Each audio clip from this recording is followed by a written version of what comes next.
Hans would like to bring a Pentair 400,000 BTU model on an airplane because he is wondering how it could be disassembled into two parts of approximately 30 kilos each so that he could take it on an airplane versus trying to ship it. Do you have any thoughts on how it could be disassembled to be able to be in two packages?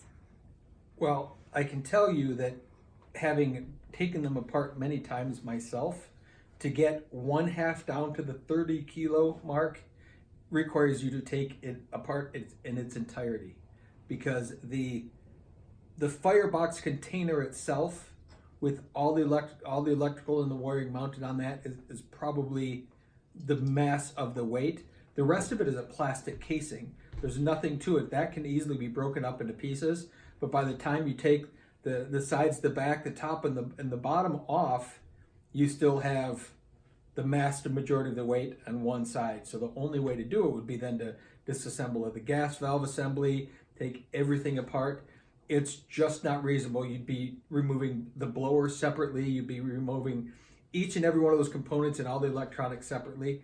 And I find it unlikely that by the time you did all of that and then you were able to reassemble it and get it to work, that it makes very little sense to try to take it apart. There's no two parts that are anywhere close and equal in weight.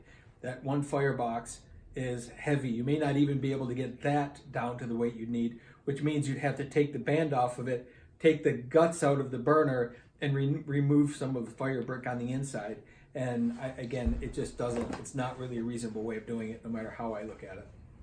So your best advice for getting a heater in Chile, South America, would be pay the additional shipping? I think the shipping, the cost it's going to take to ship it, because there's no easy way to put those pieces, to collapse something that's this big into anything reasonable, especially by weight, unless you could break it up into 100 different pieces. And then even so, then the reassembly, I think, is pretty astronomical.